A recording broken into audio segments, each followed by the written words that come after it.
So at this point, most Nvidia Shield TV users have had their device for between 1 to 5 years, and it really is starting to get past its life a little bit. And I think it's time for Nvidia to release a new one, but that's not what we're here to talk about. If you've had your Shield for a while, these devices over time can just start to have issues, and it might not necessarily mean it's garbage. It just might mean you have to reset it. So today we're going over multiple different methods to fix your Nvidia Shield, whether you have a black screen and it's not starting up at all, or maybe it's just small little issues you have with the operating system. We're going to start with the basics and move up as we go along. Like always, hit that subscribe button down below. Let's get into it. So like I said, we're starting with the basics today, and the first thing I have to do is move my head, but we're going to head over to settings and we're going to talk about a soft reset first. So this is if you have little issues. Let's say you have buffering, it's moving slow through the menu. Maybe you just have a load of garbage on your device you don't want on there anymore. This is the way to do it. So head to settings. We want to head to device preference, and then you want to scroll until you find factory reset. Now this takes everything off. If you have an SD card inserted, it will not erase the SD card data, but it will remove your accounts. It will remove all of your apps. The best way to explain it is your device will be like you got it for the first time and you have to set it up for the first time. So if you have a black screen, this is obviously not going to work. You have to be able to work your way to the menu. If you have other big issues like you can't use your remote properly, this might not work as well. So this is really for that super basic stuff. But let's move into if your device is not starting up at all.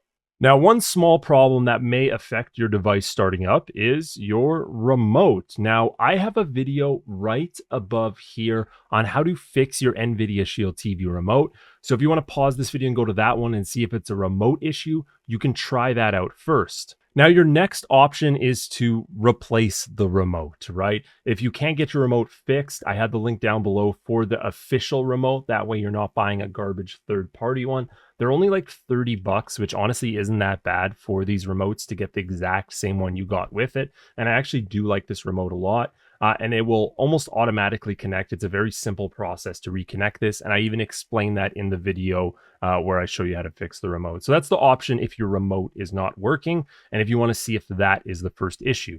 Now, the other thing it could be, if it's not your remote, you've checked your HDMI cable, which only takes you a second to swap out, is your power cord. Yes, your power cord can go from time to time. So a replacement power cord is only $10. Again, that link is down below in the description.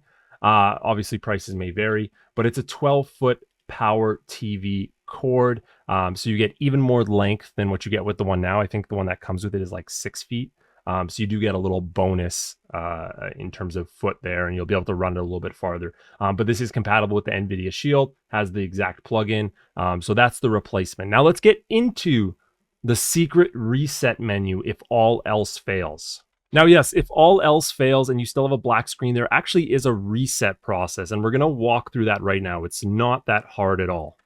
So now, if you look on your Nvidia Shield, you're going to notice right there, right above the HDMI port is actually a little button. It's really hard to notice because it is black as well. Now, go ahead and plug your HDMI port back in. You do want this connected to the TV. And what we want to do is we want to take out our power cord. So we're going to remove our power cord right here. Now, on that side with the HDMI port where that little button is, you want to put your finger in there and you want to hold that button down. Okay, it is slightly pressable, so go ahead and hold that down. And at the same time, you want to put your power cord back in. Now, just keep holding that button. Don't let go of it. Right, we got it right here. And that will bring you to this menu right here on our reset screen. Now, funny enough, I was going to show you guys the rest of how to use the button, and I accidentally pushed the button in. So be very careful when you're pressing this, but I'll put the screenshot up because I can't do it now with this broken Nvidia Shield. So poor design, I guess, on the reset button from Nvidia. I'm figuring that out 4 years later. Every time you tap the button, that will move you down a selection on the menu on this screen.